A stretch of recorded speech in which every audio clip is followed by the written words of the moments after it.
So to recap, and this is a little bit of what we talked about last time,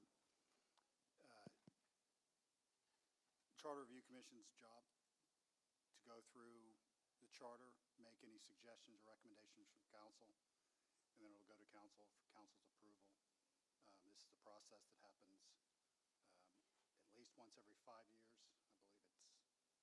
I believe I'm not sure when was the last time Cleveland had it? 2019, yeah. So that's kind of the general purpose, and there'll be a lot of things that get talked about that language finds its ways into charters that has been there for a long time, doesn't make sense. Some of it's cleanup, some of it's making recommendations on what you want to see in there. But that's essentially the role of the committee, and I'm happy to answer any questions.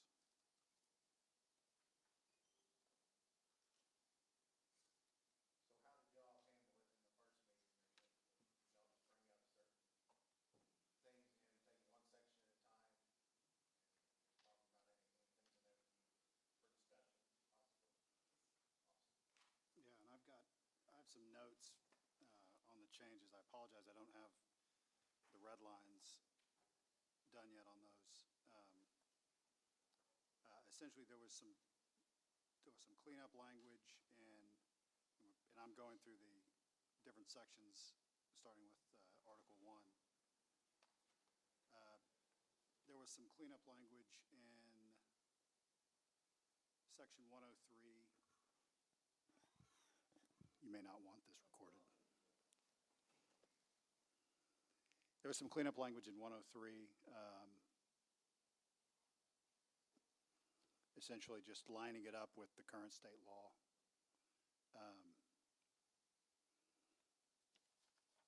And then a lot of the same in Article 2, Section 1.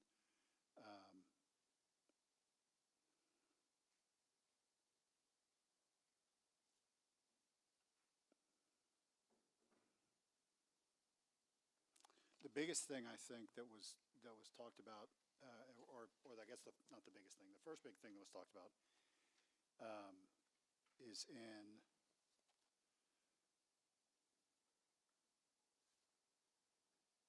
really in Article 3. I think a lot of 1 and 2 were cleanup.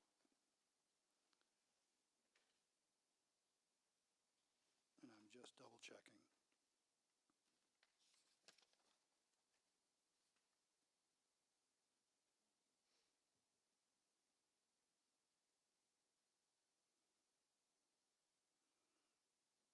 Yeah, like for example, in Article 2.02, general powers adopted at the end may exercise all the powers related to Article 1175, Chapter 15, Title 28 of the Revised Civil Statutes of Texas. Those haven't been in effect for, well, not haven't been in effect, those have been recodified. But removing sites like that.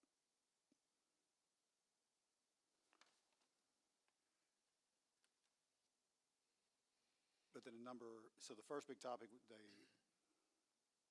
number and selection and term under 3.01 for city council, the idea of moving to 6 city council members with the mayor voting, so you have 7 votes total on city council, and then extending the term from 2 years to 3 years. And that was all in 3.01.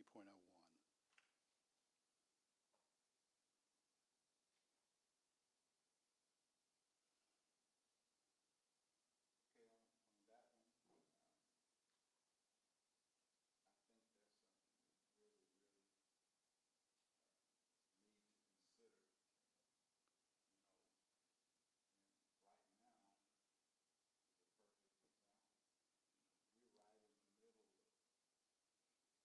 the middle of,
And that's one of the things that I had to discuss for tonight under the election section of the charter is essentially how you would go about implementing the new 3-year terms.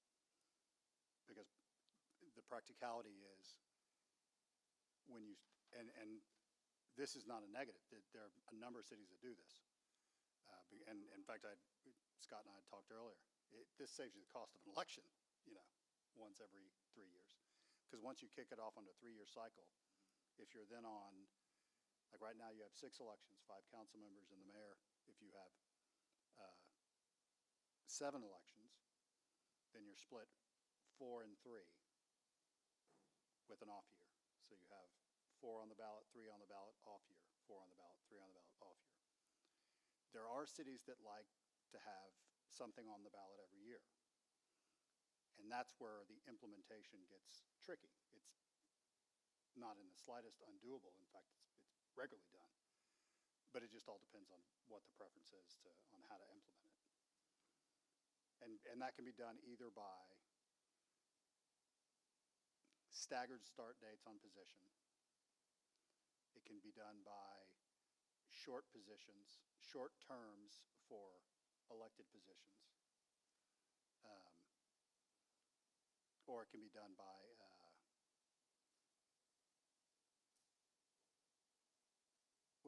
that's primarily the 2 ways. Either stagger the start date or make the effective 3-year terms further in the future for certain positions. That way it essentially puts it off the cycle. All of those have their own challenges. And not the least of which is, that sounds great, as long as it's not my position, right? The simplest thing is just to start them at the end and have the off year. And the benefit to that is, that's 1 less year that you're cutting a large check to the county election administrator.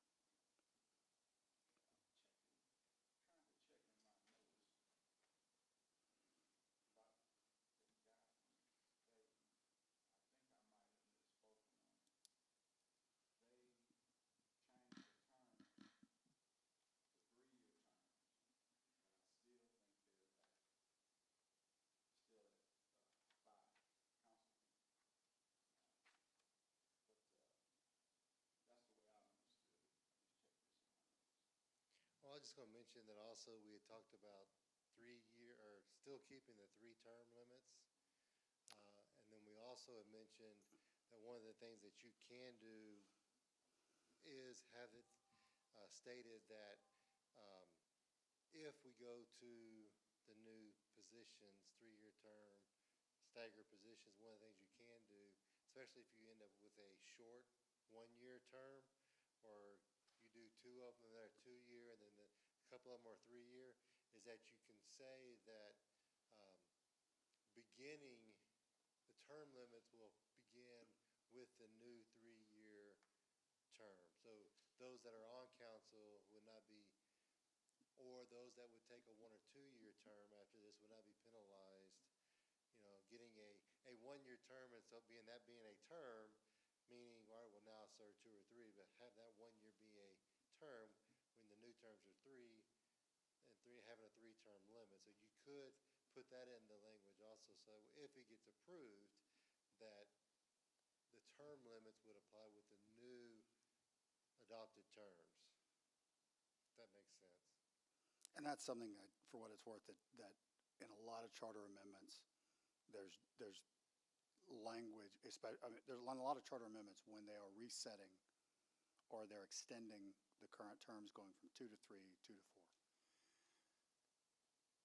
They'll include some language clarifying the term limits provision, because that's where it can get kind of sticky in terms of how it all applies. Specifically, if it's written by number of terms rather than number of years.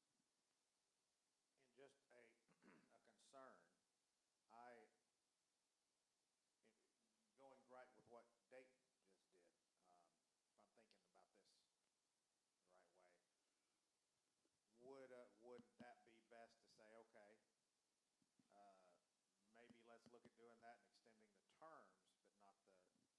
number of council people, and I'm only saying, and for now, until the next charter. And the reason I'm bringing that up as a question, and that's all it is a question, is because of kind of our historical lack of people that are wanting to run. We just, in this last election, had 2 positions that went unopposed. So I mean, I think we definitely want to make sure we have people out there that want to get involved and get involved for the right reasons and all that good stuff. But I mean, is now the right time to put on that extra person? I'm just bringing that up for a topic of discussion. I'm not really swaying one way or the other. I'm just playing a little bit of devil's advocate. And part of the justification on that is if you vote to have the mayor vote, if you don't extend or increase the number. Oh, yeah, then you could have there's a tie. potential of a tie. Yeah. So Yeah, I was that's more the- talking about strictly just the going to 3 years. Because, yeah, I know we can't have the mayor vote unless we add a person. And that may be the way to go. I mean, I think it's a good discussion to have. Because we need to think about how we grow and because I agree with you, Mr. Mayor, 100%. I mean, it's, with everything that's going on right now and the things that the city itself is trying to get done, just making sure that there's a little bit of, between council to council to council, that there's somewhat some directional stability. Okay, and I heard somebody say one time about it's hard to achieve long-term goals with short-term leadership when you're constantly changing and you can't. It's just, and this has held us back for a long time. And then another thing that I really look at seriously is adding another council position. I think that, with the growth of Cleveland, I think that'll give us another person, some more new ideas. And it also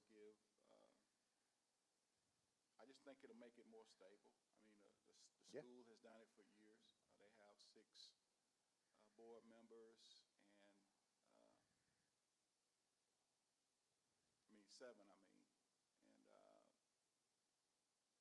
worked out well for them. I mean, it can't hurt us, but I just feel like, with our growth, add another person,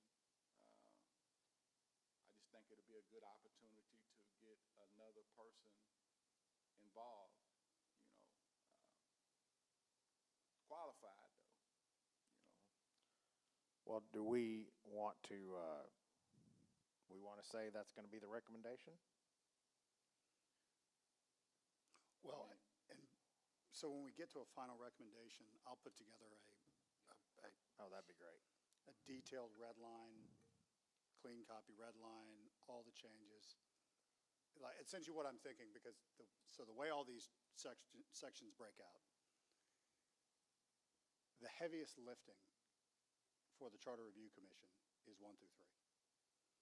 Close second is 4 and 5. A little bit of 6. Nothing, frankly, jumped out at me in, well, I think 7. One of them is repealed. 7 repealed. Anyway, the last 2 sections are pretty easy. So we'll have next meeting, and then the November meeting, and then a recommendation. Essentially, what I'm thinking is kind of a more detailed red line to look at the next meeting on 1 through 6, and, well, 1 through 9, because there's hardly anything in the last 2. And the red line showing the language corrections too. Right. Yeah. And I have that on 1 through 3. I just didn't have a chance to put together some ideas for 4, 5, and 6, or suggested language. Okay, well, And then we'd look at it, we look to finalize it in November, to send as a recommendation to council. Okay, well, I just kind of want to get some feedback on that. We got Tanya and we got Chuck, and they're, you know, not new, but, you know, it's a different perspective. You know, me and Brent, we've been here our entire lives, but now you're residents of Cleveland, and I just, you know, like to, what it looks like, you know, through your eyes. You know, what do you want to go first, Chuck? Sure. You know, we touched on it a little bit last meeting, and I don't know why we wouldn't do 6 and have you vote. You know, as I expressed last meeting, I was a little bit surprised you weren't voting already on a few things. I had forgotten that there were a couple of council members that ran unopposed. So, yeah, Brent, I don't know. I still think 6 is the right number. I think based upon some of the growth that we may be seeing in the near future would require 6. So no, from my viewpoint, I've been here a little over 3 years. I'm sort of surprised we're not at 6, but yeah, I mean, if this is the opportunity to move it to 6, let's do it. Okay, and, you know, we got to keep in mind that, you know, we're going to go over this again in 5 years. So, you know, these decisions, you know, for right now, but, you know, Brent, I want to ask some feedback on that, you know, when you said about it was 2 positions unopposed. And sometimes, though, you know, especially in small towns, I think it kind of depends on the candidates who are running. You know, if you got certain candidates running and, you know, people feel like, well, that's a strong candidate, you know, they're not going to run, you know, and especially if it's an incumbent, you know, that happens a lot. You know, then again, though, in some places, you don't have the, you know, quality people that want to get involved. So it's like a, you know, give and take on either side of that. Yeah, but I think all things considered, kind of just echoing what Chuck said, I mean, I don't see really any reason why we wouldn't. What about you, Ms. Clark?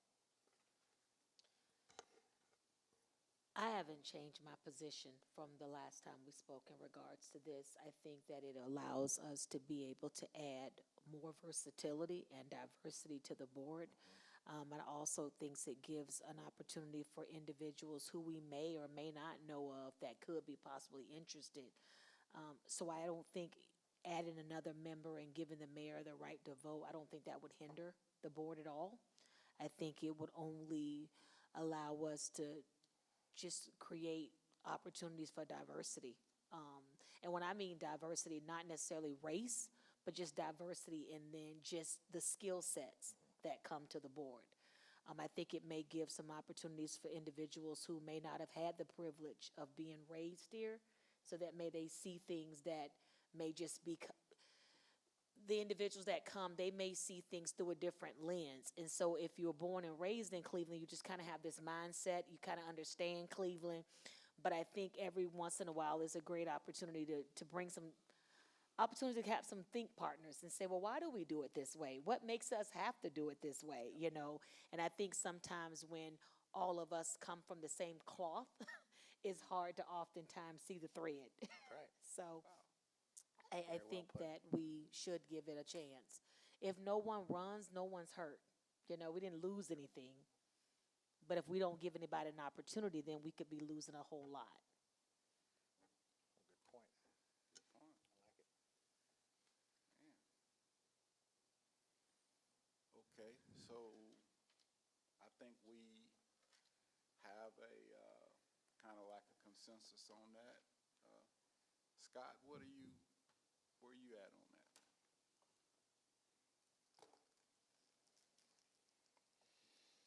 where you sit. I mean, I think it's a good opportunity, and Ms. Clark did a great point of, Yes. you know, basically, if you don't have the opportunity, you know, what are you missing out? You know, and so, I think it's a good thing. I think it's a good option. I do think we are growing. You are seeing a lot of growth right now. You brought up a good point that, you know, we're doing this now. The next time we're gonna do it's 5 years from now. And so, with the growth, are we gonna try to get out in front of it, or are we gonna wait until 5 years from now? And so, and again, you may put it on the ballot this time and it may not pass. And then you may have to do it again in 5 years and then it may pass. And so you never know what the situation's gonna be, but, it is something to consider. I mean, I think it'd be good. The more people that you have, the more ideas, the more discussion, the more input you get, you know, and so, I don't see any bad or negative reasons why not to, at least consider that and take it to the voters, let them vote for that. I agree. So I'm glad you raised that, Mayor, if you would excuse me. So I guess I have a clarifying question. So whatever we bring forward in the charter and he redlines it and brings it back, all of this has to go to the voters and then they have to agree, so this added council member will be voted on by the community? So it'll go Got from it. this committee Yes, sir. as a recommendation to city council. Got it. City council will then accept that report, and then it'll be up to the city council to determine what would be, if it would move on to an actual election. And then most likely, if it's going to election, it would be at the May election, that we will have in May of 25. And that's the next one. I won't think we would do a special meeting for that. I think we just tag it on to the next, election, which would be for us would then be the May city election. And then the voters, any charter changes require the vote of the citizens to make those changes. Thank you.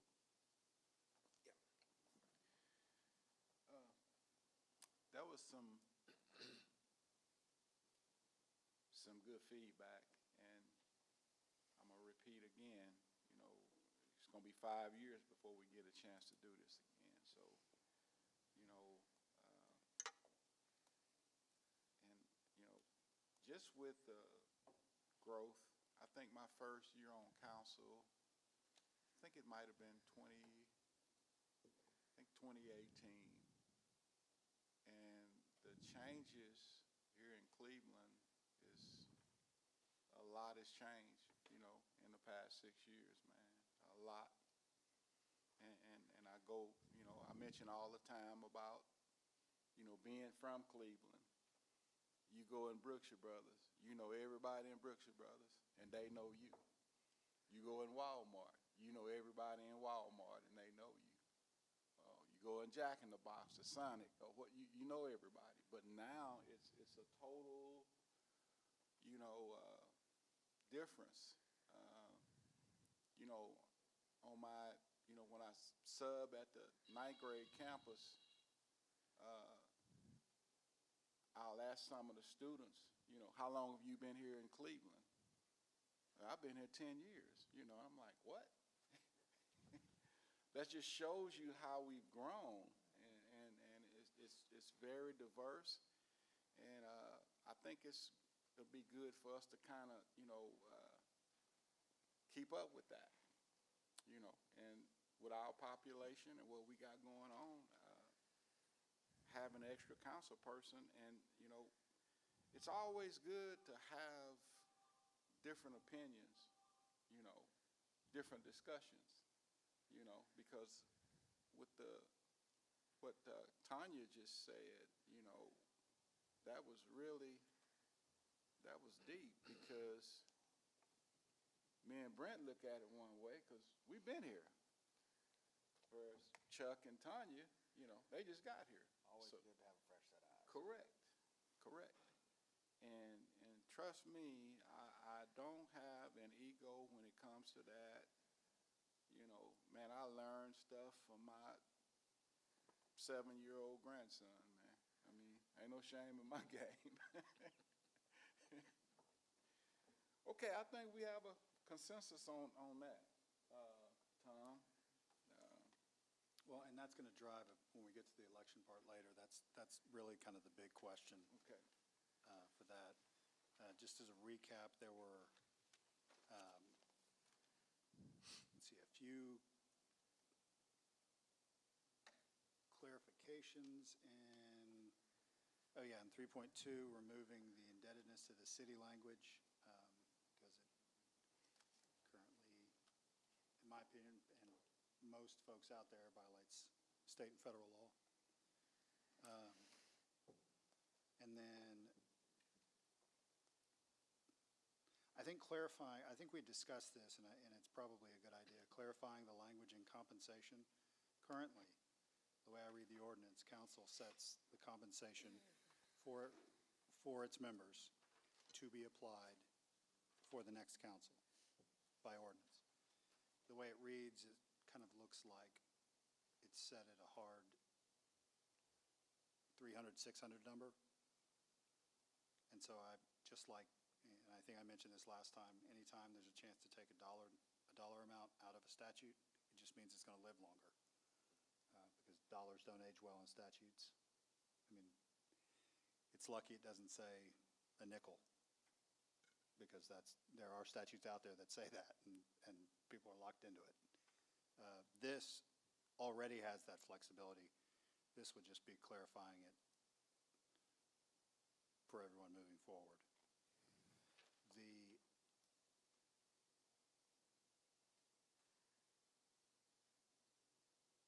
In the next, and this is, I guess, more, this may be it's not really a larger discussion, it's just more of a conceptually how you would want the charter to read. I like charters to be short, general, provide broad authority. Powers of city council, it lists most of the sections in the statute that are essentially already granted under state law.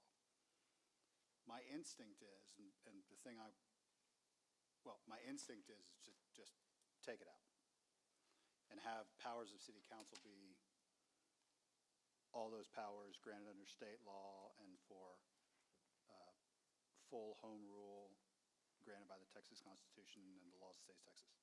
Something to that effect.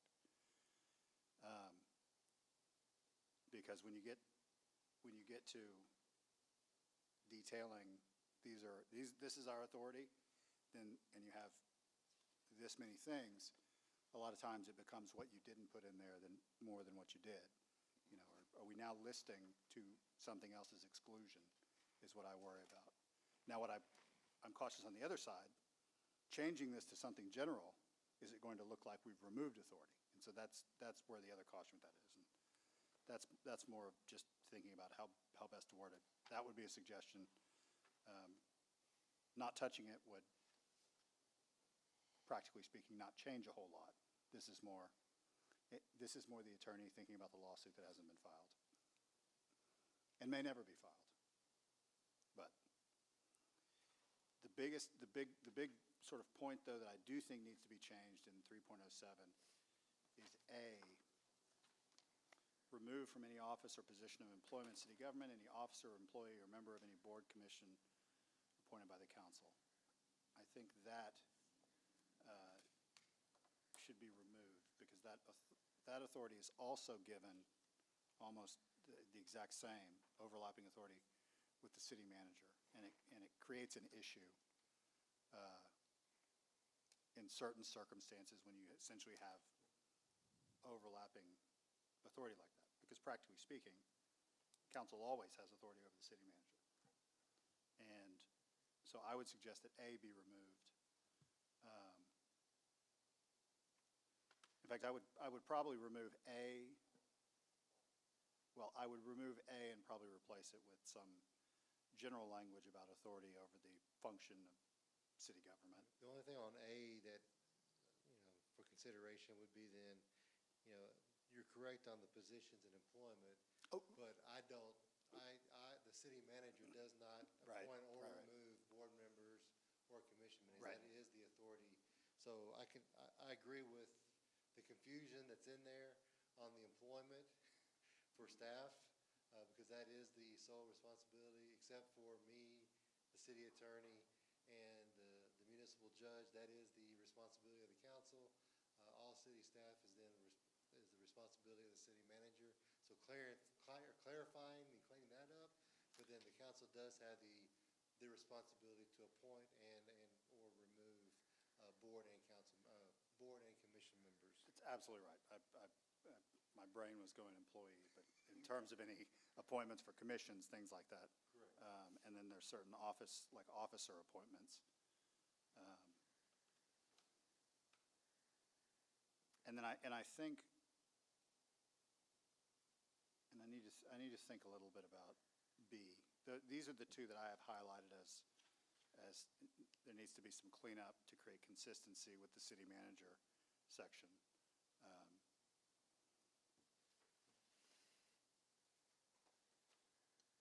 In terms of distributing the work of divisions, I don't know, and Scott, you may want to chime in. I don't know.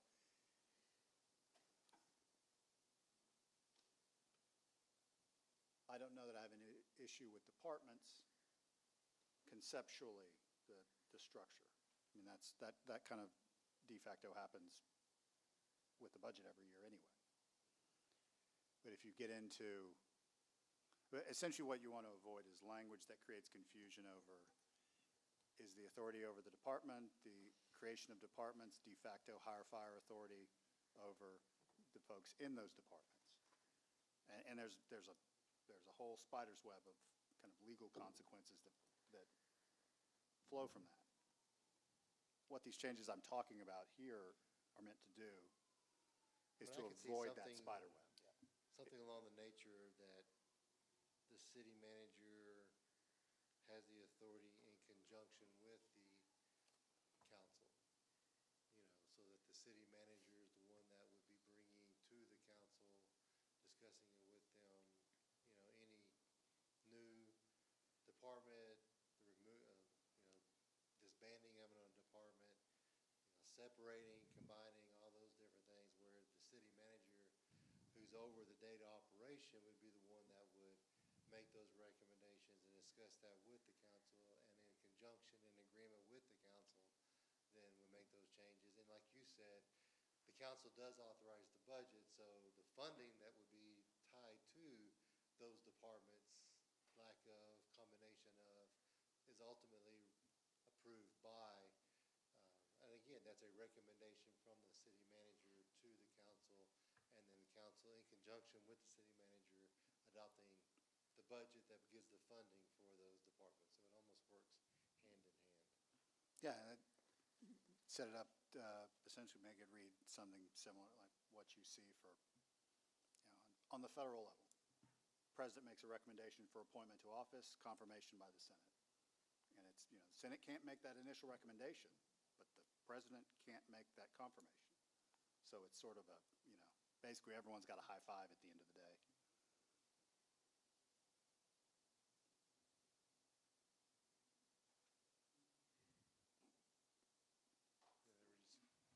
Chief was just saying that that's similar to what we did with the combination of the Emilio community development position that we did, or the creation of the airport that we did this last year, or the creation of the facility services department that we created this year. I mean, those are three examples this year that, city manager worked in conjunction with the city council. Yep. And I think that went smoothly, I think it went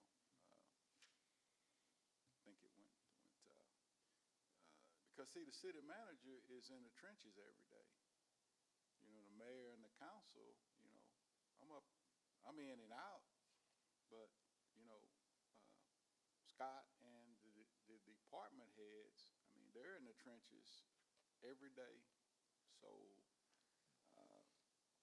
but it's worked good because he already brings that to me and to the council.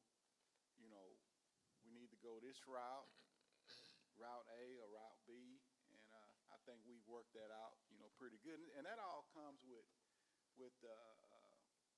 continuity and trust. Once you work with somebody and get to know them, and that's another thing I'm still harping on, the term limits, far as the years, you know, just when you get to know somebody and trust them and vice versa, then you gotta start over and, you know, but I think that what we have going now, I think it's worked pretty good, you know, for the last year and a half that I've been here. I think we've done a lot, you know, a lot. I can put together some recommended language for that. Okay, sounds good. Okay,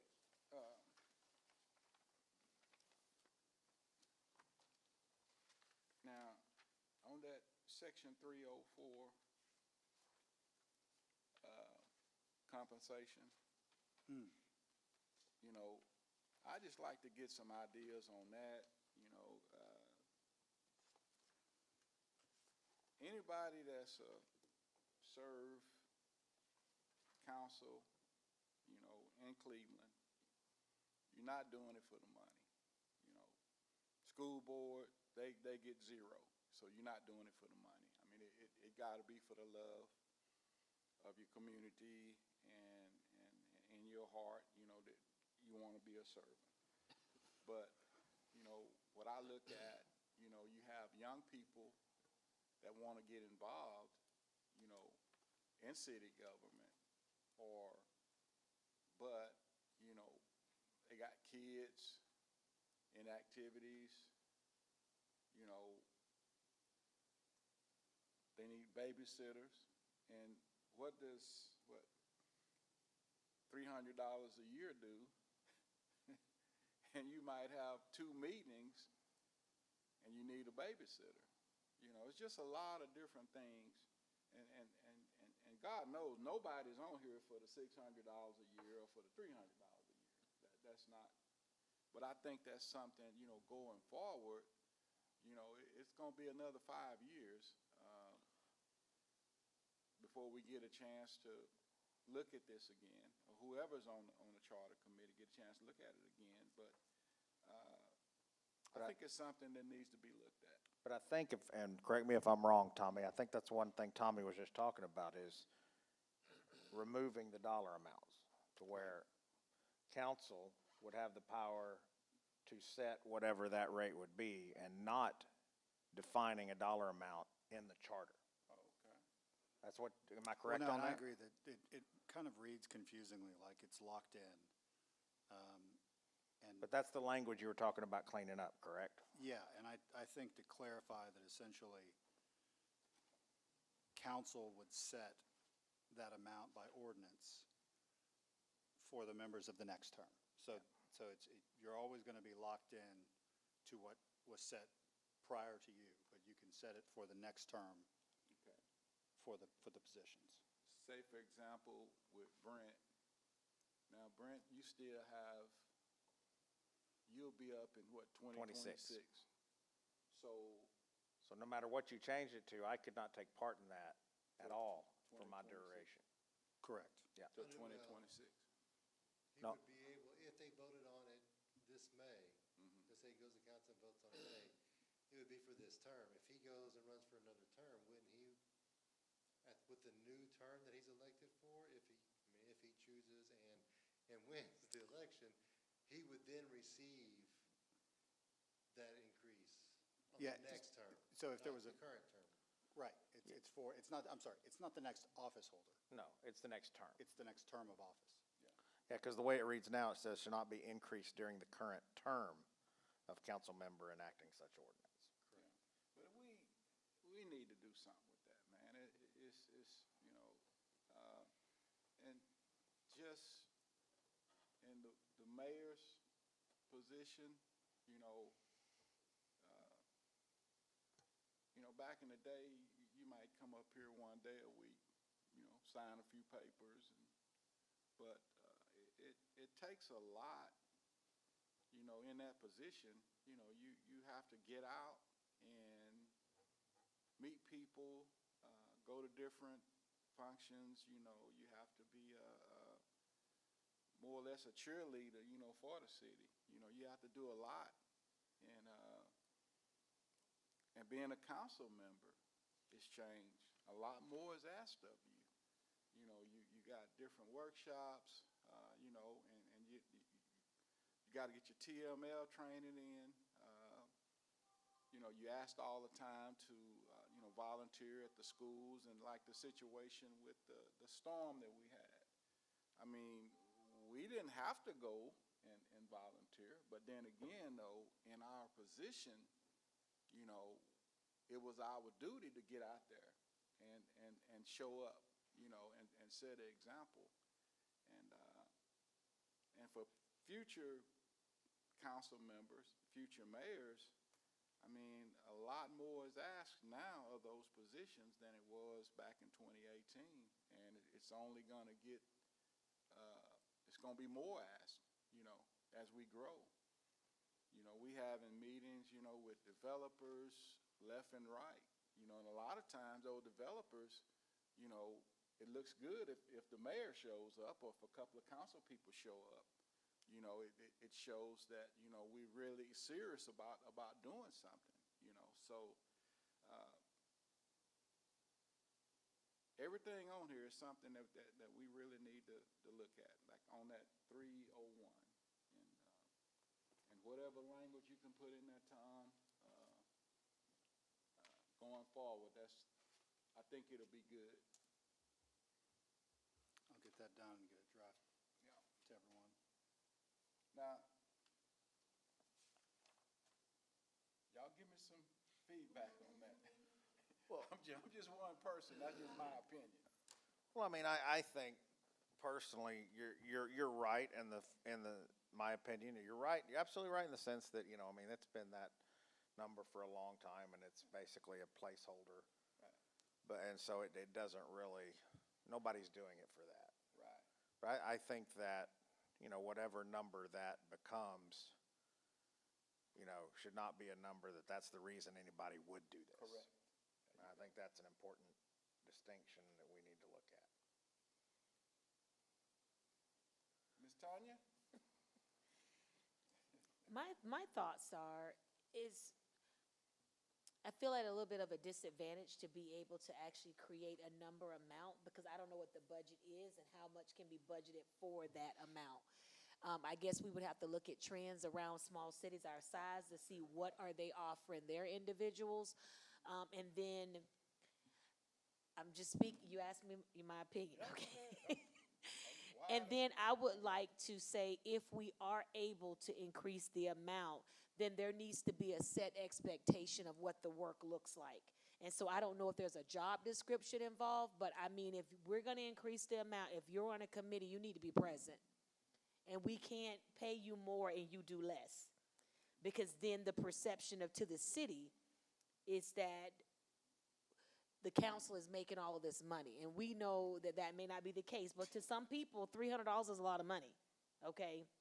And so that's what I would like to see. I would like to see that if we are able to increase this based on whatever trends that we notice or we recognize from other communities that are like us, then what will be the expectation of the council member that is being able to receive this extra funding? It can't be Brett and the mayor and Scott show up to everything. It has to be, now we're paying you at market value, then we expect you to work the way the market says you're supposed to work. And so that would be my recommendation, is to revisit what those expectations would be around the increase in salary. And I think you made a very good point on, let's do some research on what like towns are doing. I think that's And I'd like to raise the point that all we're doing is making a recommendation for the language. yeah. You know, the Yeah, council right now already we're not. has the authority, and if that's something Good that call. the council wants to direct, we can do that now. You know, but what Tommy is saying is that because we have the 300 in there for council and the 600 for the mayor, it's been locked in that situation for a long time because that's what people think. That's the number. Even though it does say clearly that the council can choose to, you know, make that change right now. But if you remove the dollar amounts and just say that the council has the authority to make those changes for the future terms, you know, not current terms of the council, but future terms, then that kind of clears it up, and then we all know, based on the documentation, it's 300 and 600, and then we can change it to 400, 700, or whatever, 500,000, whatever that is, that can be done. But right now, I think the hiccup has been that it says 300 and 600, and that's where it's been for a long time. If we just remove it, and recommend to just remove it, that would free that up. So I think that's where we got to focus on, is what the language is. It's the council's decision. And of course, we've got a couple council members here tonight. They could always talk about that at a future council meeting and address the salary if they want to. But remember, we're looking here as a recommendation to council on the language for that. Chuck, give us that banker's perspective. Well, I commented on this the last time that I was a little shocked. Actually, I thought you were making that a month. Nah, that's a year. Tanya's right. We need to at least be at the level of similar-sized cities, whatever that may be. Again, you are right. Someone is not doing this for the money. Correct. But I can't help but think that that's too low of a figure, depending, especially taking into consideration, how many places do you have to be in the course of a month? A lot. Well, yeah, and so, I mean, time, I'm not sure what your time is worth, but I think we all can put a number to our own individual lives with that. You got to drive there. Last I saw, I don't think you were driving a city owned vehicle. So, no, I think that it needs to be addressed, especially if this has been the same number for quite some time. And agree with Tommy and Scott, take the number out, but I think this needs to be brought up to council, that we look at increasing this to a number that is more current with the market. And I do agree with Tanya, if we're going to increase it, then, yeah, council members need to be aware. Hey, do your job. So, there you go. My thoughts. Well, I think we all kind of on the same page. But at the end of the day, if it is change, I mean, you still not gonna. It's not gonna be a figure to where you're gonna make money on it. I mean, you're not gonna. But it's kind of funny how people really think that the mayor and the council get paid. I mean, but at the end of the day, I just take my hat off to like school board members, council members. The hours that you put in, the time that you put in, and you're not really getting paid anything, and it's really for the love of community. But it gets to a point though that with the growth of Cleveland and the way we going, takes a lot more than it did back in 2018.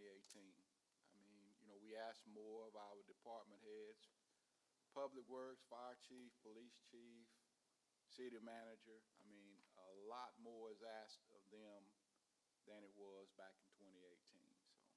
So that's my spiel. Okay, next up. So the other ones, just to and I can't, remind me, I know we had talked about, there was only one thing in 3.05 that I had within the first quarter of the calendar year, deliver a state of the city address for the mayor. First quarter? Yeah, my thought is just, take it out, leave it altogether, but just remove that and just put annually. Yeah, we did it, was it in April? Yeah, we did that in April. So, would you be good with, you know, if we just do it annually? Yeah, I think, I mean, that's, Yeah, yeah, because better. that, Yeah. it may make, any number of circumstances could dictate when's Yeah. best to do that. Yeah, I mean, we could have a weather event that's there at the end of the first quarter, and Yeah. now's not the time to do it, and we don't want to leave Yeah. that position open for anything. Yeah, and I think a lot of that went out the window, you know, during COVID. You know, a lot of stuff. The freeze. Yeah. So, what, COVID and the freeze and 2 hurricanes. Yep. And in truth, there's no, you know, there's no real penalty Yeah. under the charter. It's just, but that's kind of, you know, and that's like a lot of issues, is it, if it's worth the lift to change, Yeah. then may as well kind of try to cast the net to get all the changes Yeah. while you're doing it. But it's always done, and I really think it's an advantage, you know, to the council and to the employees that state of the city is done. And, you know, by that way, you know, we can show the community, you know, what's going on, you know, the progress we're making and, you know, stuff like that, so. Okay. And the only other thing I had is in the last section of 3.08, Okay. the newspaper language.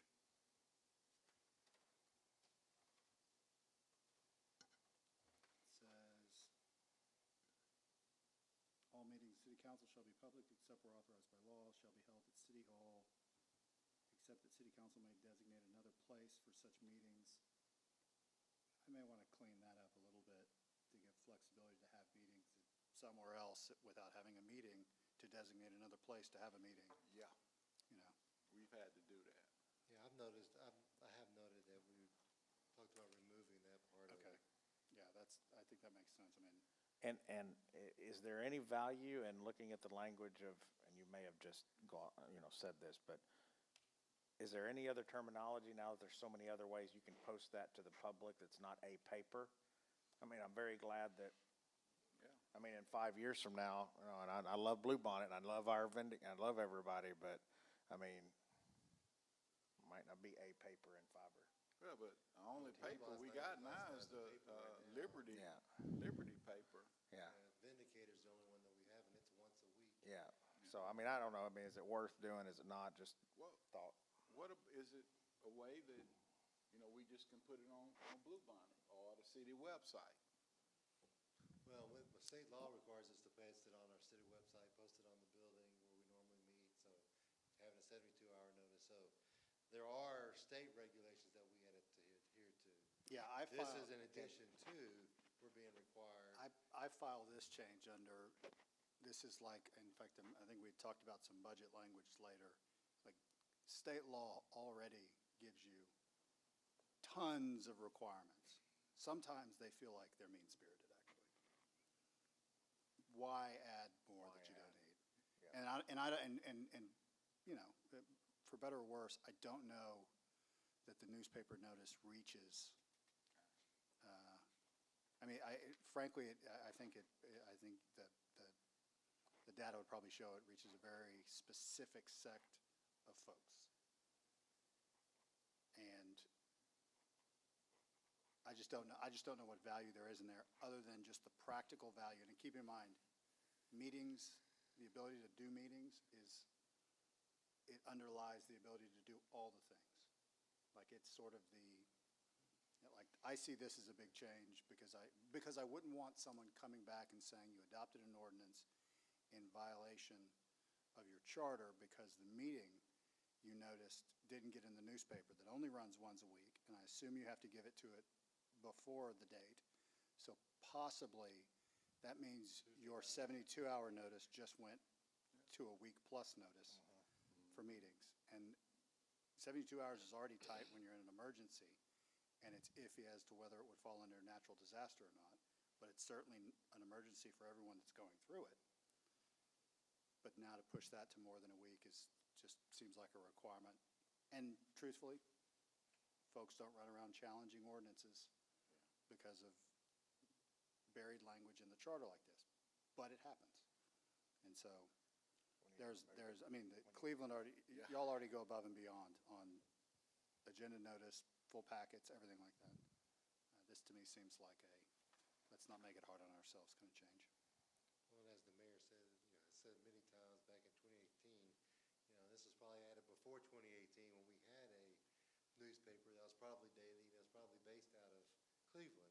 Yeah. And that was a way to get the word out, and everybody relied on the newspaper, but, Yeah. 20 Now, years plus, that's not the case or the situation, and so. And again, if we just adhere to state law, that is plenty, and if we go above and beyond, instead of holding us or handcuffing us to additional rules and regulations, such as this one, that was set back then, what are we gonna do today that's gonna handcuff the future too, so. Thinking at the other things that require newspaper notice, adopting a tax rate, adopting a budget, amending a zoning ordinance, and just calling any old city council meeting, like one of those things is not like the other, Like those first three things are big, big actions, like there are months dedicated to getting those things ready. It seems to me like that's a heavy lift for a regular meeting.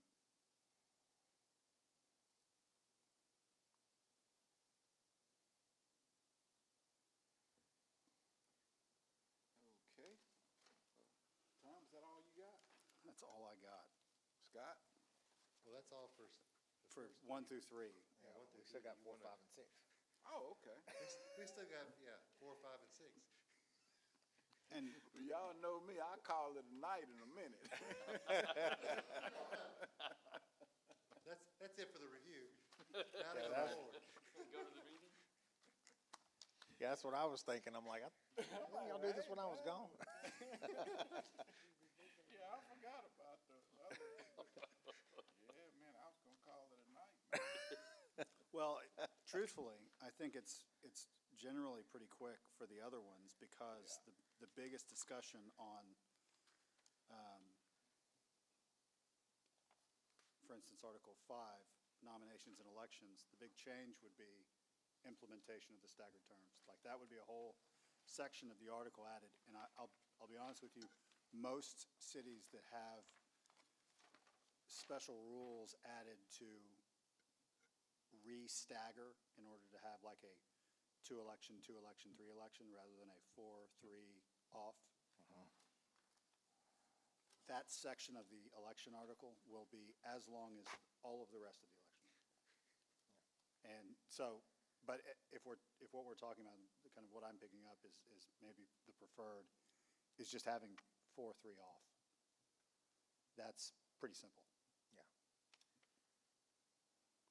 Um, I'm good with that. But that's kind of, so basically all the discussion wasn't total time wasting earlier, is what I'm saying. It totally informs what has to happen in this section. Going back to Article 4, Administrative Services, Section 4.01, City Manager. And this is kind of the same discussion, what do y'all see that may want to be included? I know there's a couple of things. I got one.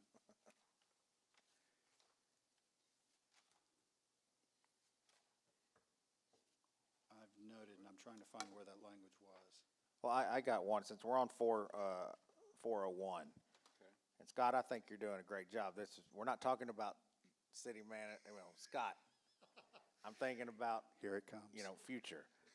I mean, after he retires in 20-plus years.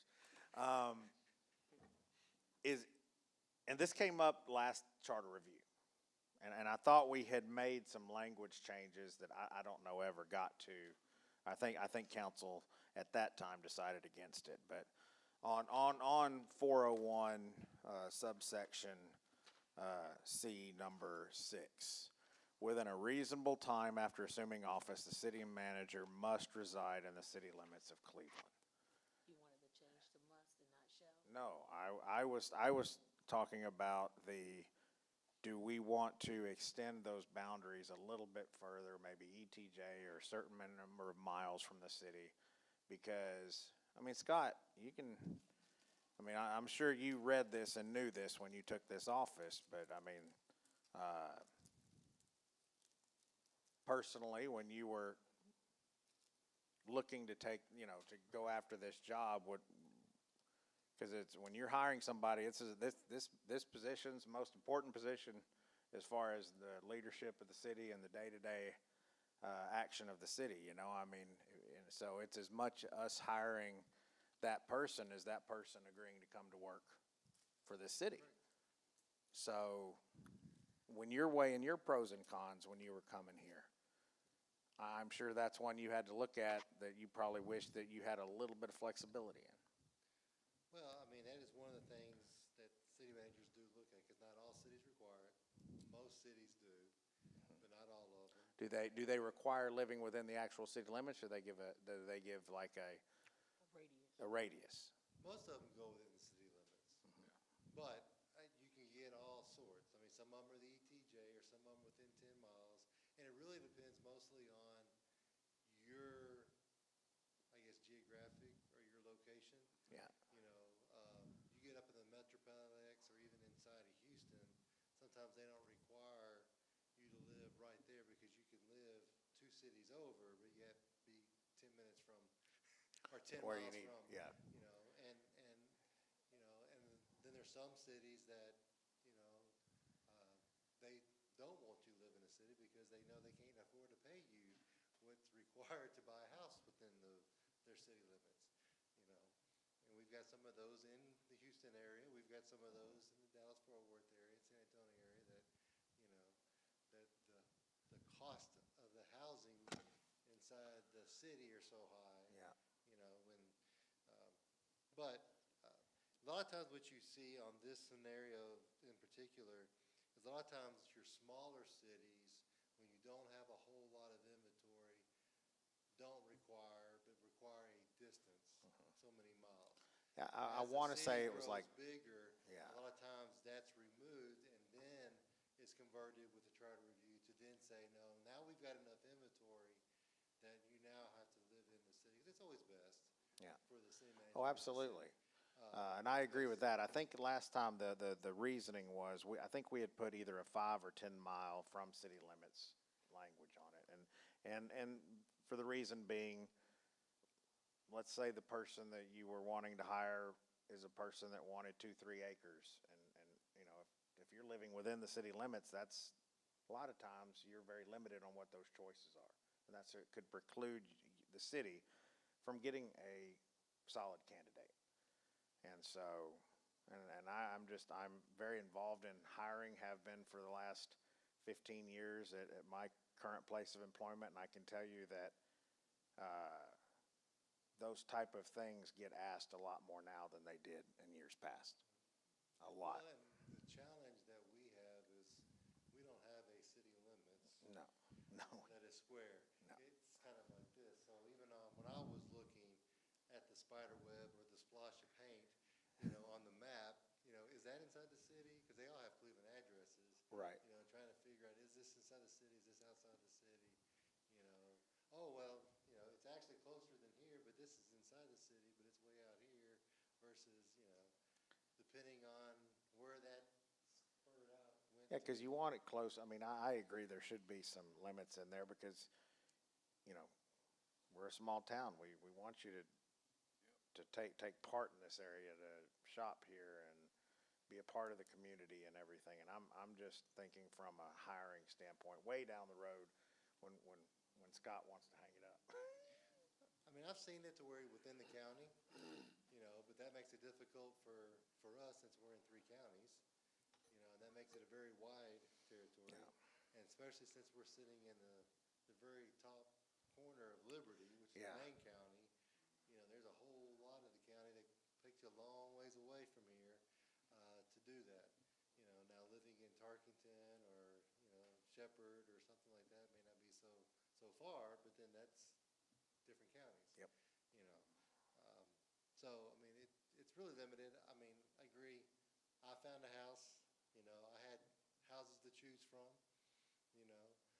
The inventory, I think we're in that stage now where a lot of cities are converting from not requiring people to live in the city to living in the city because of our Housing population inventory. and the house count that we have. We've got 2 developments, you know, with Pinewood Trails and Grand Oaks that are in development. So the house inventory is increasing. We've got other housing developers that are interested, that are looking, that we're talking with, that'll be bringing more inventory into the city. So I think living in the city is going to be less and less a restriction. You know, and when you look at a city manager, yeah, I mean, I'd love to have 3 to 5 acres, 12 acres, whatever.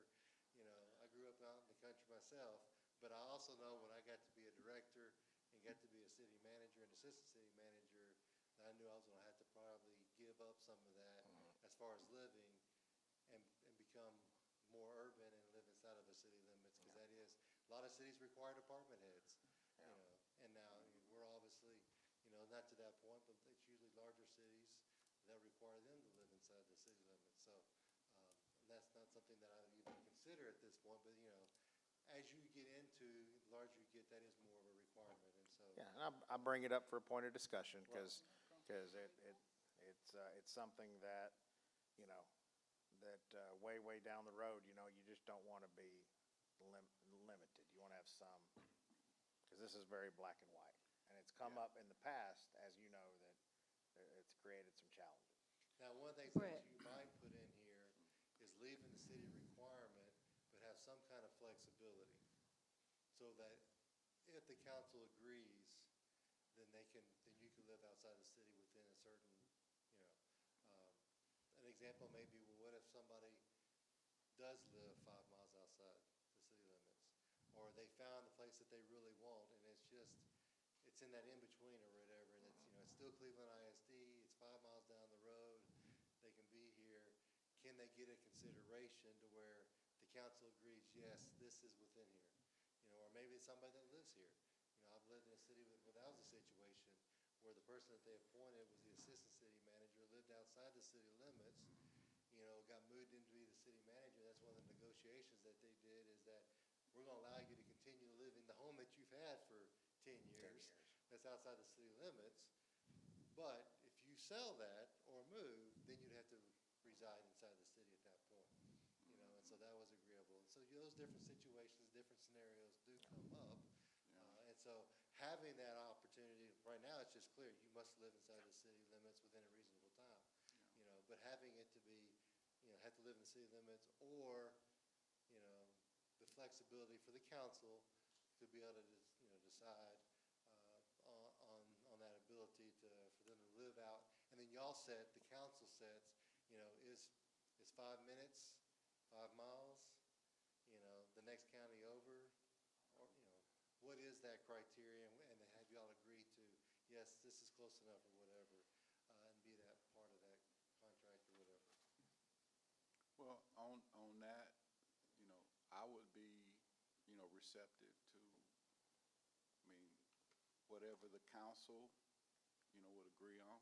It would be good, you know, I think as a city manager, you know, it's puts a feather in your cap that you bought a house here and you live here, you know, you invested. But then on the other hand, you know, you might live like Sean, 2 miles outside the city? Chief Broussard, right Same thing. by the Cleveland Airport. I mean, it's their home, so, I mean, yeah, you could live between us and the airport yeah, and still be outside the city limits. you know, Petition for annexation. but I think in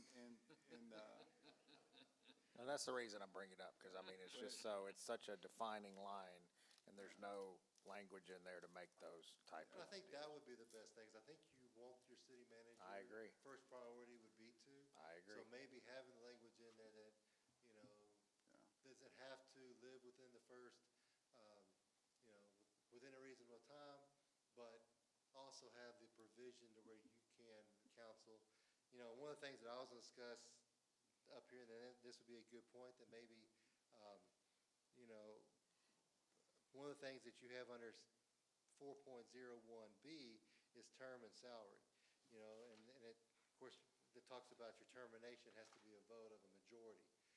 A lot of cities have a, a vote that says supermajority, for termination, possibly even hiring. And I could see that for the same thing. So, that could be a discussion, but also along this line, that the council has to have a supermajority to agree for a location outside the city limits. To where it's, you're required to live inside the limits unless granted a supermajority approval by the council. Meaning that, if it continues to stay at 5 council members, you have to have at least 4 of the 5. If we go to 7 council members voting, then you'd have to have 5 of the 7, would create your supermajority.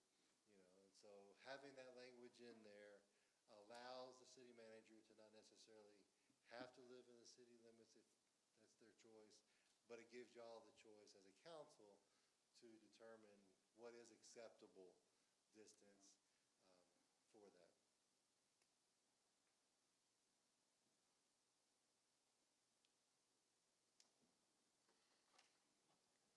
And again, that would be on that, and then again, and that's one of the things I do think, that, just to be considered. A lot of cities do have that some supermajority for hiring and for, terminating, the city manager. It goes back to what we've talked about a lot tonight, when you're talking about the council and working together and having that consistency and having that history. Current situation right now, it takes, every year you get half the council that gets to be elected, and you can easily have that city manager, one election, you're one election away from possibly being terminated, right? Yeah. And so having that supermajority gives at least that ability, to have that longevity in place, to where you have to have not just 3, but 4. Or if we go to 7, have to have that 5, not 4, to get that supermajority, kind of keep that consistency. And obviously if the city manager's not doing their job, then you're probably going to have a consensus, for terminating. But it also makes it a little bit harder, more of a challenge too, to have that consensus, to have that 7, the supermajority to hire somebody. You have to agree to everybody, and you have to have the supermajority to where you're not bringing somebody in with 3 votes, out of the 5, which is just barely passing to where you get those votes. And so, and then you've got 2, so, the next election, those 2 that didn't vote for them, now you've got a new election, 1 person more that's new. Now that city manager's gone and hadn't even been here a year, and that's part of the challenge. So having that supermajority kind of helps provide them security, because that's another thing when you're looking as a city manager. We know that elections change the council and your bosses every year, and what is that going to require? If I'm moving my family and I'm going to be committed, I want to have some kind of stability and some kind of guarantee to do that. And so having that supermajority vote does help provide that, and then again, I guess going back to the location, having that ability that they can't find something, they can still find something there. So that kind of goes hand in hand, especially in your recruiting and retainage. And, it come a time to where, you got to look, at the future. And, say for example, during the time I was on the school board, for years, in order to be administrator like a principal, you had to live within the school district, and it got to a point where it really hindered, the quality of people that you could hire, because a lot of people, might own a home in Kingwood and been in that house for 20 years, and they're not gonna. So it came to the point to where we had to change that. We had to, because it just really limit the quality of people, that you could hire, okay? And it got to the point to where we hired one guy, principal. He lived in DeSoto, Texas. And he drove back and forth like twice a week, and he did that for like 5 years. And we just told him, hey, look, as long as you at everything that you're supposed to be at, if you want to, he had just got married, and he, bought a house up there. He didn't want to move, so he commuted back and forth, for, 5 or 6 years. So, but with the growth that we have, that might be something that we might have to look at. I'm not saying, say within a certain mile radius, within, say, 15 minutes or so, so. At 10 miles. Yeah. Is that what traffic is now? Yeah, that's why I go miles. Is that Minutes- 69 or minutes is that subjective. 105? Yeah. Yeah. But you got to look at it though. Think about it. Being a city manager, you got to move, pick up, and move. Move your kids, buy a house, okay. Sell your old house where you at, buy a house, and every year you can get 3 new people that it doesn't even matter about your job performance. You could be gone. I mean, it's really something to think about. That's something we need to look at, though. But we lucked out with you, Scott. That wasn't meant. About me, we're just Well, talking but about the no, position. but that wasn't meant for you. But you checked all the boxes. You moved and bought a house, moved your kids, and that took a lot of courage, though, man. And it took a lot of confidence in your ability to know that you can do the job. So, but down the road, we might have a good candidate, and they like, well, hey, man, look, I could lose my job every year just because somebody don't like me, so.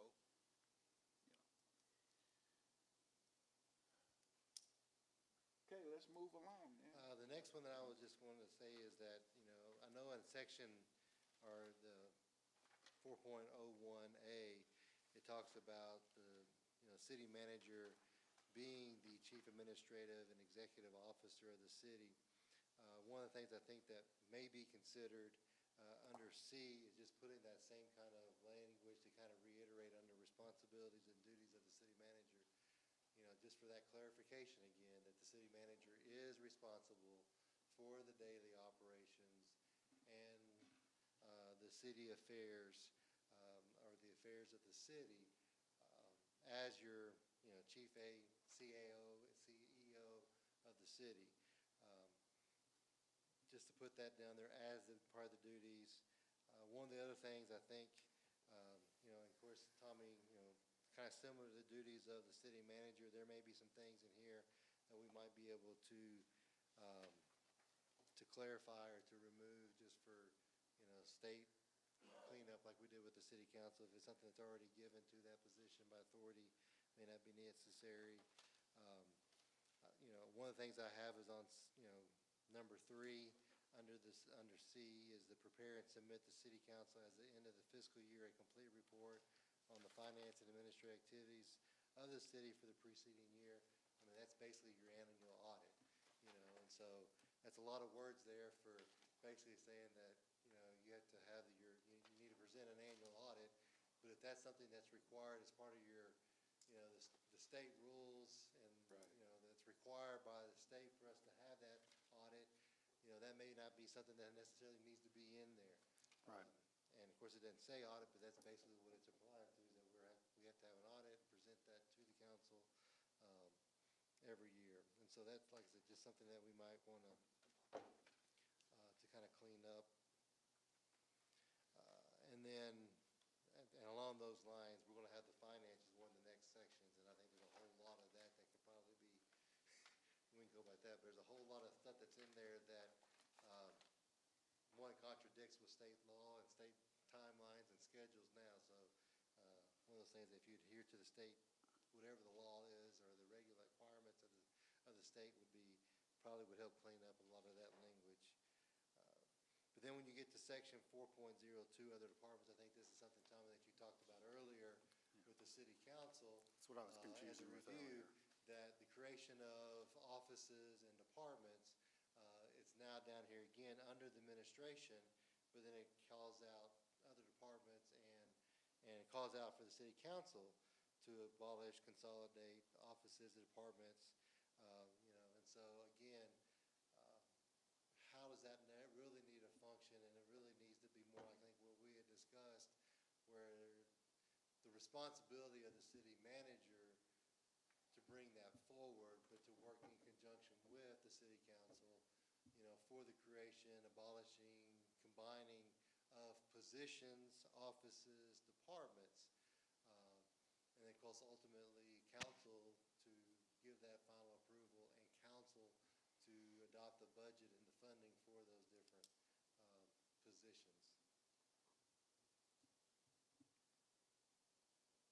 But again, as Tommy said, it's in both the city council and in the administration, and it's the language isn't the same, and it's very confusing. Yeah, I think there's some cleanup in that section. One of the issues is,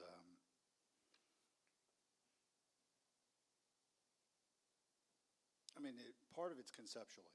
How do you, to what extent do you want the city manager, dictating how steep the pyramid is, right?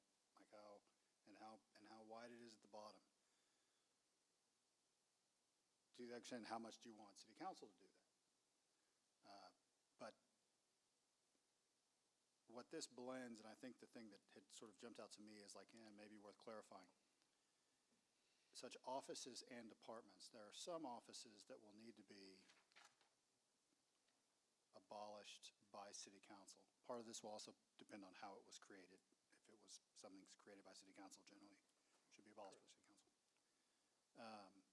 And then there's some that are set in state law.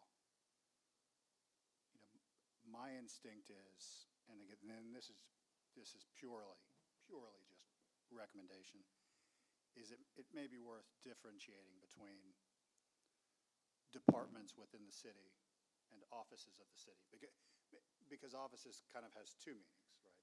It's like, it's you have the office of the city secretary.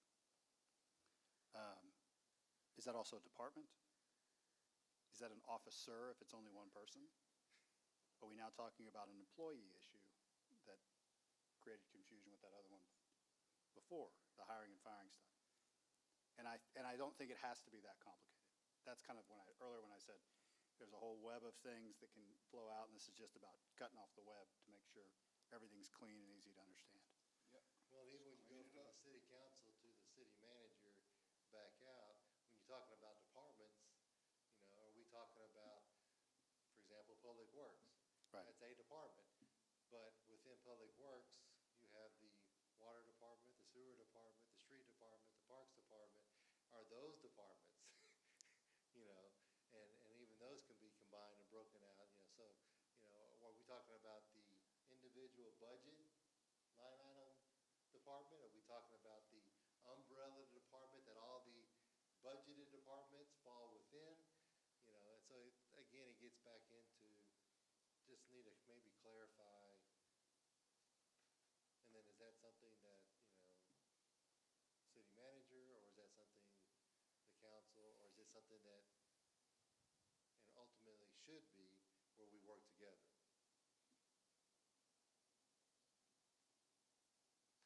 Yeah, I think kind of to what you're saying, again, purely just a suggestion. My gut says that kind of the language from before, on approved by city council on advice and recommendation of the city manager. Essentially, it's sort of the recommendation confirmation process. And I need to think about whether there could be any issues with, I think that should be done for the department question, because the office question is what, because I know some of those are going to be appointed. Actually, as I'm saying this, I'm thinking about it again.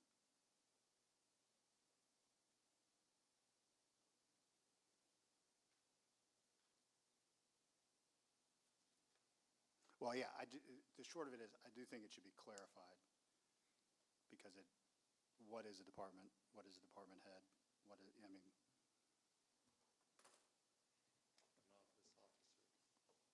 An officer. And, and some of that may be advantageous.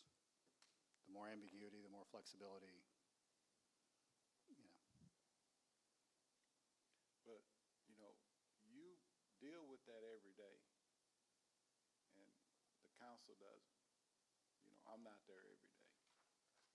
And, I tell you all the time that, that's your baby, Scott. You know what I'm saying? So, with the charter, the way it's being set up, I mean, that should fall under the umbrella of the city manager. He's responsible for the daily operation. The council, everybody's employed. We're not here every day. I'm not here every day. A lot of days I'm here, but a lot of days I'm not here. And, I think that should fall under,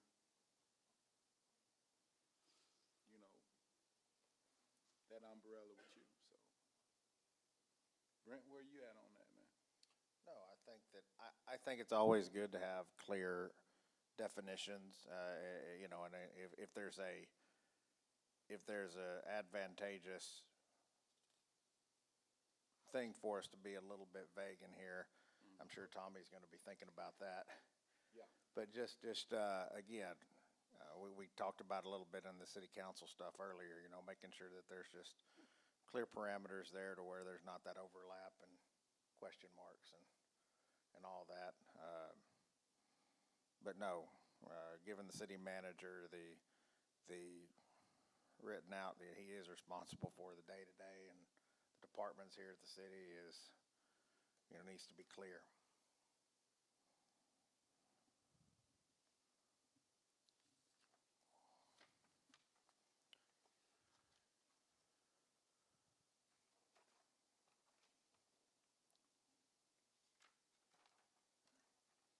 And so it's one of those things that, as long as everything's going great and fine and hunky-dory, there's no issue. But it's once you have that, could be one election, it could be whatever, then Yeah. all of a sudden there's an issue, and all of a sudden now it becomes a big issue Yeah. on, well, whose authority is that, whose responsibility is that? And so, and you don't wanna have the charter adding to any controversy that may be dwelling because of whatever the environment is at that time that's come up, so.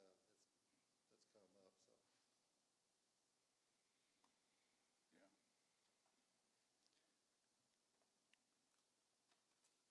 I can put together some suggested language for that. I think I've got an idea on, again, it may be, I may also build, if building in essentially on recommendation, subject to approval by city council, I'd also want to build in essentially, like, what if there's a situation that's going on, the city is without a city manager?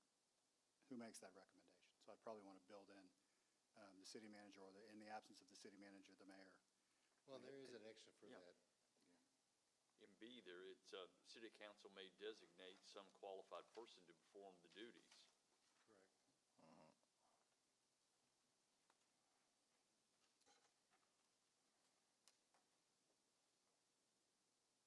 Yeah, that'll work.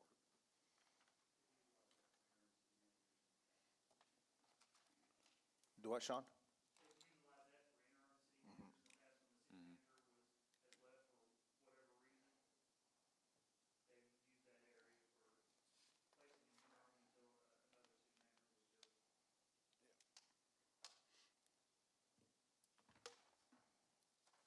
Hey, Scott, this may really be muddying the waters, but in the corporate world, I guess I consider you chief operating officer versus CEO. Now, again, that's corporate world. Right. Government, I have no idea, but I'm just wondering, should it be chief operating officer, or keep it as is just to simplify? Yeah, COO right now and it's Chief CFO. Administrator Yeah. and Executive. Yeah, well, yeah, Yeah, I mean, you know, hey, I mean, put as many, you know, it's the C-suite. I don't care how many different ones you Go got. ahead and add the other one, Administrative, Operations. Yeah, Executive. CAO, yeah. CAO, CO, and Yeah. CEO. And There you go. CFO. CFO. Yeah, because that's later on in the budget, yeah. Yeah. Chief Financial Yeah. Officer, yeah. But, you know, a lot of that falls on Scott's shoulders, but, you know, as a council person, you know, it's your job to be involved and know what's going on. Okay? Yes, the city manager is responsible for the daily operation, but you as a council member, my job as a mayor is to know, be in communication, and know what's going on. And I think so far this year, this term with me, I think we've done that, you know, we've done that real good, you know.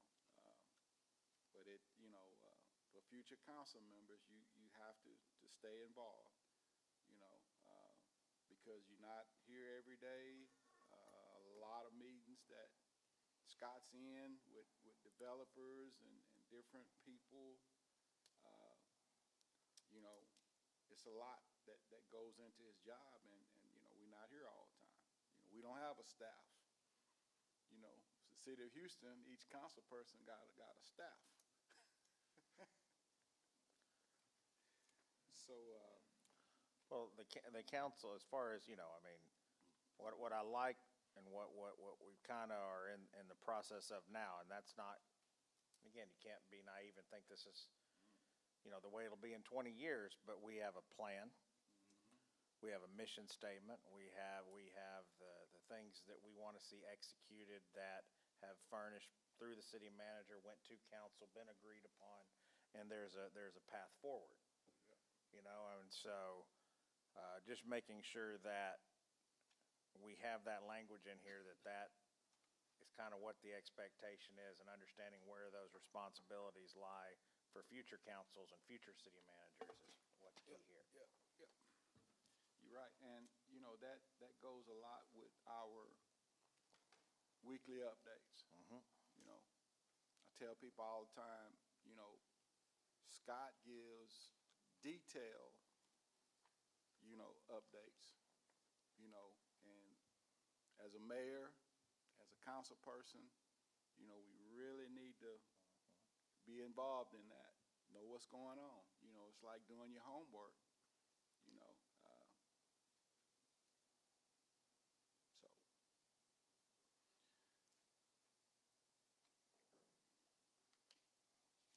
Are you going to Article 5? Yes. Which a lot of this would probably be changed based on what we're going to do earlier in the, you know, Article 2 or whatever it is on the council. 3, yeah. Article 3 on the council. Most of the things that I had on this, and I generally review this for, and if anyone is familiar with the election code, it is as fun to read as the tax code. I mean, it is full of trapdoors, requirements, deadlines upon deadlines, tight windows.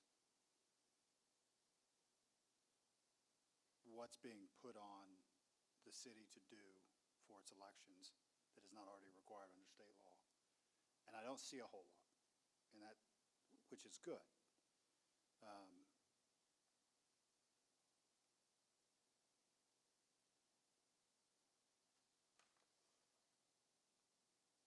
Most of the things would be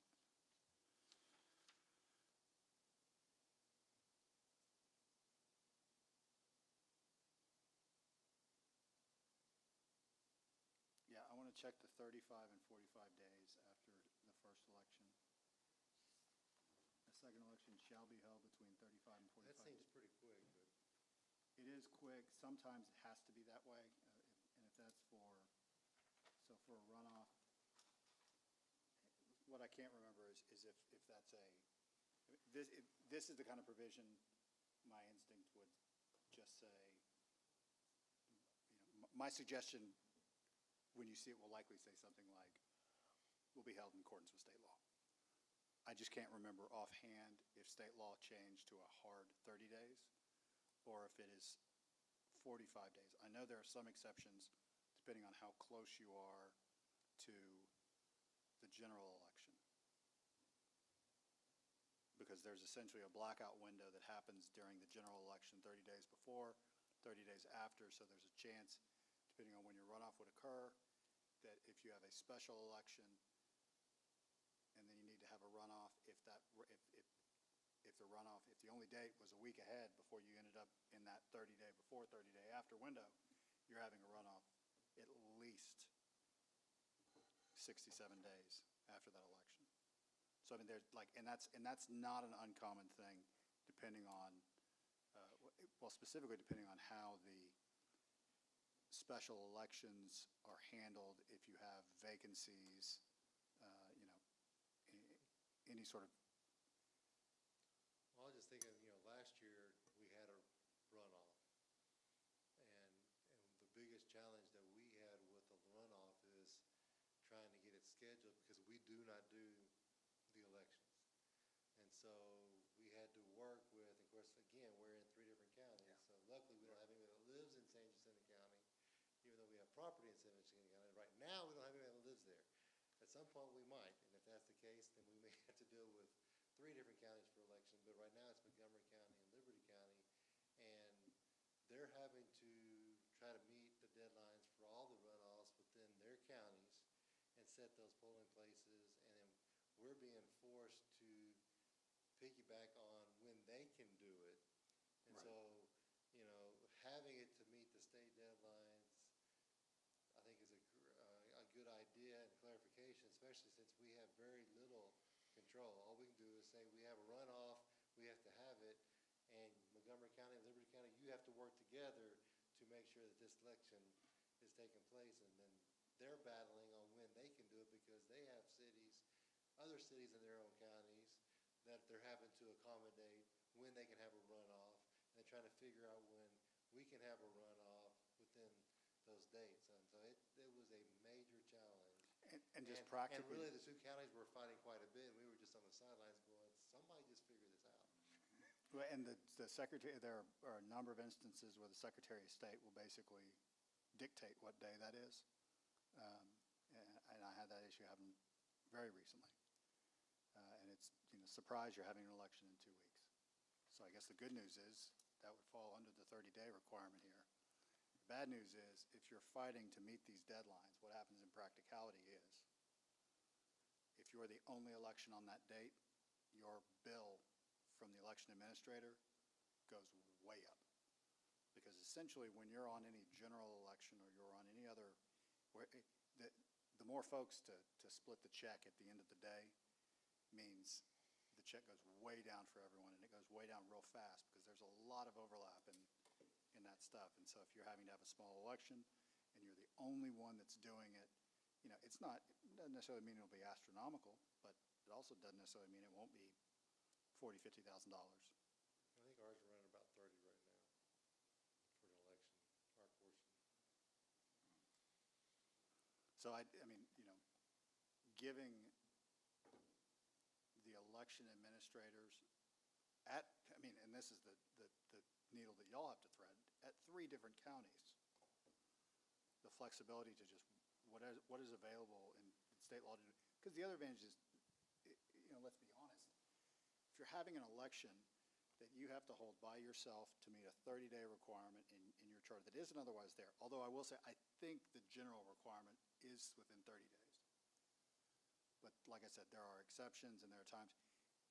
Having it on a ballot where there are other elections happening generally means more voters to the poll. And so it's a benefit. More voices get to get input. So the rest of it is pretty consistent with the runoff and tied race language that's in the statutes.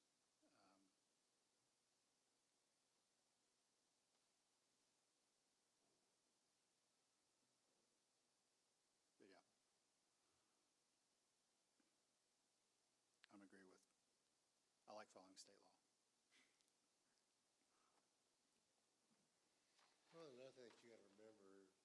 charter was written, since that point, the state has stepped into cities and required more and more regulations within the city government and really has taken the authority away from cities. They've given us, they let us keep some, but then they're give us parameters stuff. So, when this charter was originally written to today, there's a lot more of those where the state now has really the mandates that we have to go by more than even our own charter. Because when our charter conflicts with the state, guess who wins? The state.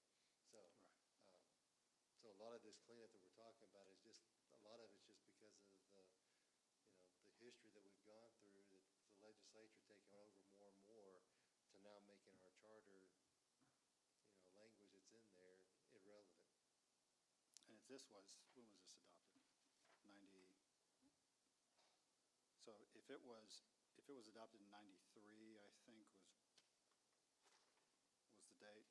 I mean, just within the last 15 years, state and federal election law has been just, I mean, I wouldn't say it's been upended, but it has changed significantly.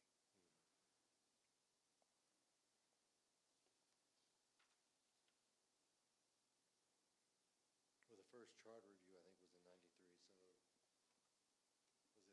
90, 89?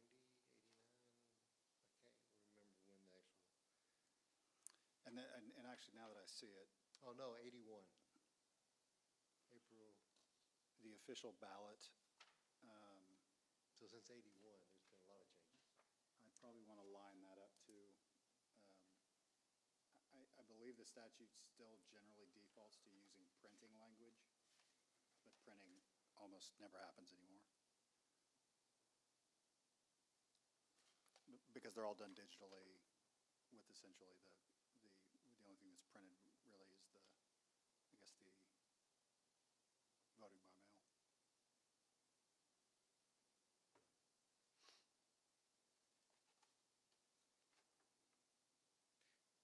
if there's nothing else on nominations, elections, the only thing that, again, going back to the municipal finance, I think a lot of this can be cleaned up again just by,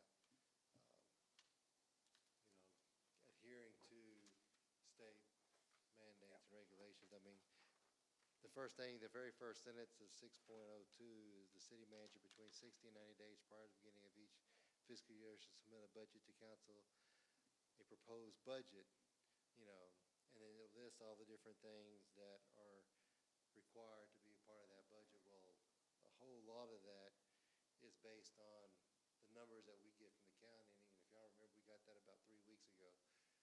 We're about to adopt the budget tomorrow night, so 90 days, there was no way.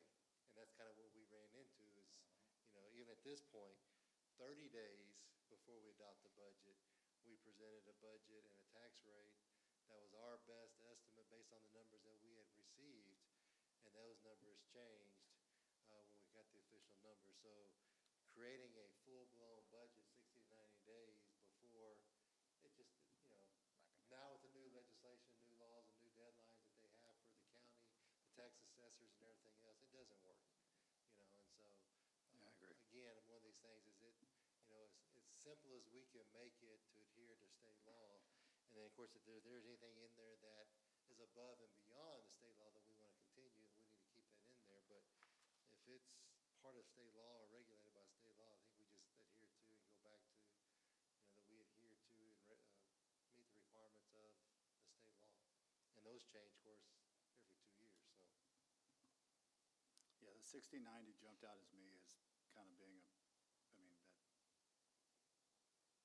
this is in no way a knock on the appraisal district. They've got a really hard job and a very tight 6-month window to do it.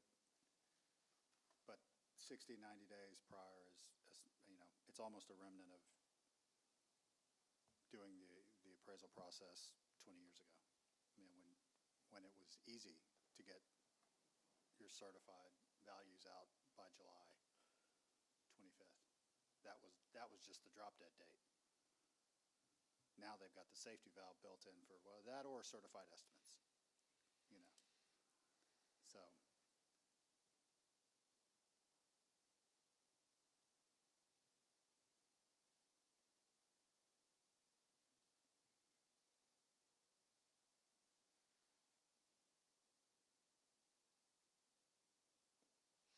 may be that, without getting into, because, a large part of this is going to be, what does council want to see in the budget that's presented? Because there are as many different types of cities, there are that many different types of budgets. Some are incredibly detailed, some are, 4 buckets of. Well, and a lot of these that you see on here, some of this stuff, we don't present to the council until we put the final budget book together. And we can't do the final budget book until the council adopts what the tax rate is, so we know exactly what's gonna be in the budget, so that we can start putting all that information together. And so, you get a lot of this information you'll get, that we work through during our budget workshop, and as we're working on getting the tax levy and the tax rates all approved. But then there's a lot of the historical data and a lot of the descriptive stuff that we don't do until actually, until after the budget's approved. I can't do a narrative that talks about what was approved in the budget until the budget gets approved. So a lot of that kind of narrative stuff, we don't start working on until, well, and this year is a good example. Tomorrow night, if we get, when we get the budget approved, then finance and I will start working on getting all the narratives and all the historical data and everything put together that reflects what the exact budget is that's been approved. And then ultimate goal is to have that out by October 1st, or at least the first part of October.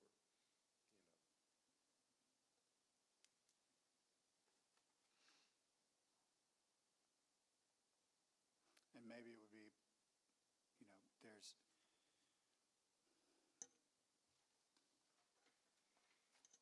maybe it would be best to clarify. I mean, most of these items are what needs to be in the final budget. And practically speaking, most of them probably couldn't even be done in a proposed budget. And maybe, I don't know, maybe adding some language saying that we'll present a proposed budget with as much, some general language on the detail. The final budget shall include something like that.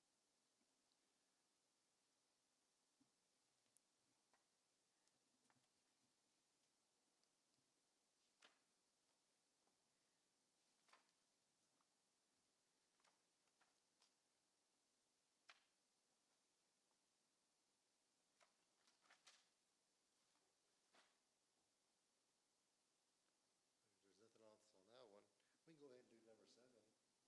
No, it's not on the agenda, but since it was removed in 2011.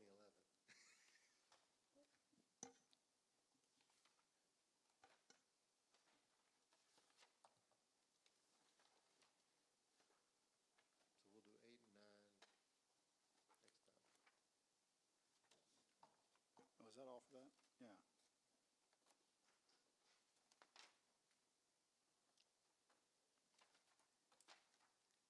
And then next time we'll get to talk about the Charter Review Committee. Okay. We've had the council, we've had the city manager, now we're gonna talk about the review committee. Chuck wants a permanent position. Right.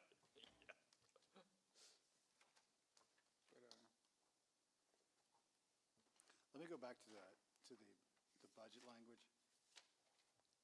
I could include general language on, in accordance with state law.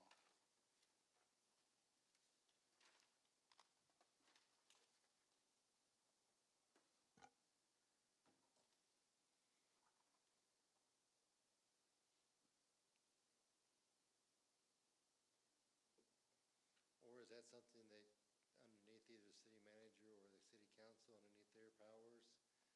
Because they both talk about the council adopting the budget, or the city manager, under his responsibility, maybe have just a statement that will present and follow state mandated or state regulations, and just kind of take out that whole article like we did?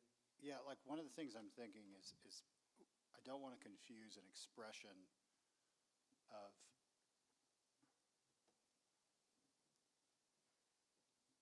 things that we want to see in a budget, things we're looking for versus a hard requirement. Do you know what I mean?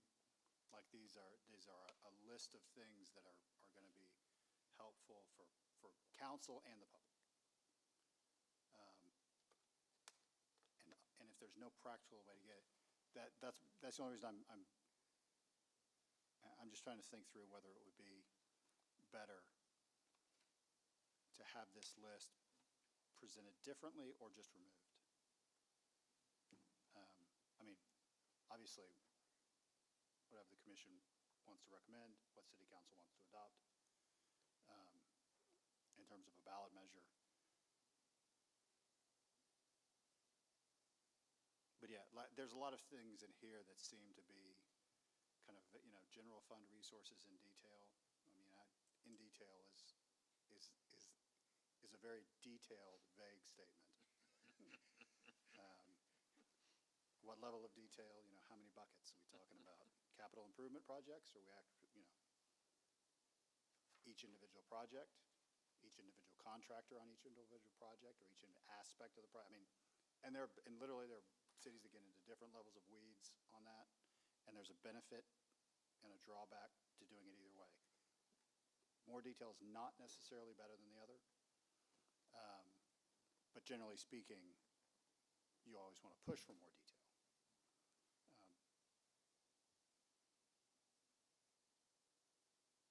So yeah, I just want to think about, like, I don't like all these things as a requirement, because then you're essentially building in a practical impossibility into a requirement. But I also don't want to take out the topics that council may be looking for to be addressed in the budget. So I'm wondering, do you know what I'm getting at? That's the only thing I'm thinking, and I'm clearly thinking out loud to it. So I can put together some recommendations.